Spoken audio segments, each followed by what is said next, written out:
জানেন, মোহনবাগানের এক বিখ্যাত ফুটবলার ক্রিকেট শিখেছিলেন ইস্টবেঙ্গলের প্রথম প্রেসিডেন্টের থেকে। ইস্টবেঙ্গলের সেই প্রেসিডেন্ট ছিলেন সারদা রঞ্জন রায়, যিনি সম্পর্কে উপেন্দ্র কিশোর রায়চৌধুরীর দাদা ছিলেন। আর সেই মোহনবাগানের ফুটবলার ছিলেন গোষ্ঠপাল। তিনি সারদা রঞ্জন সম্বন্ধে লিখেছিলেন, 1917-এ বিদ্যাসাগর কলেজে ভর্তি হলাম।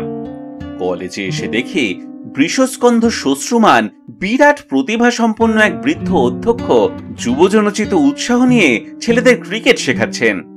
ইনি স্বনামধন্য সারদা রঞ্জন রায়, যার প্রজ্ঞা আকাশ সদৃশ, যার ক্রিকেট খেলা ছিল অসাধারণ। মোহনবাগানের নামই ব্যাক আমি, কিন্তু ক্রিকেটের দিকে ঝুঁকে পড়লাম।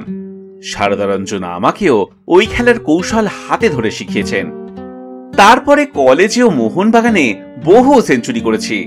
আমার বন্ধু ছিলেন বিদ্যাসাগরের ছাত্র হেমাঙ্গ বসু, শৈলেশ বসু এবং অধ্যাপক শৈলজা রঞ্জন রায়। 1919-এ সারদা রঞ্জন কলেজের দল নিয়ে উত্তরপ্রদেশের সফরে গিয়েছিলেন। এ দলে তুলসী দত্ত, হাবুল মিত্র, সুশান্ত ঘোষ, রবি মিত্র, হেমাঙ্গ বসু ও আমি ছিলাম। এলাহাবাদে আমরা হেরেছিলাম। মাঠের অবস্থা খুব খারাপ ছিল, তবে কলেজের দলের সঙ্গে বাংলাদেশের অন্যত্রও খেলেছি। কলেজের নিজস্ব মাঠ ছিল না, সাধারণত মার্কা স্কোয়ারে গিয়ে খেলতাম। কিন্তু স্বয়ং অধ্যক্ষ যখন দ্রোণাচার্য স্বরূপ, সেখানে উৎসাহের অভাব হওয়ার কথা নয়। অনেক একলব্যই বিদ্যাসাগর কলেজে খেলা শিখেছে। এ প্রসঙ্গে মুক্তিদা রঞ্জনের কথা মনে পড়ে। সারদা রঞ্জন মুক্তিদা রঞ্জন রায়ের এক হাতে বই, অন্য হাতে ক্রিকেট ব্যাট। এই তো আদর্শ শিক্ষকের মূর্তি, যা আর আজকাল চোখে পড়ে না।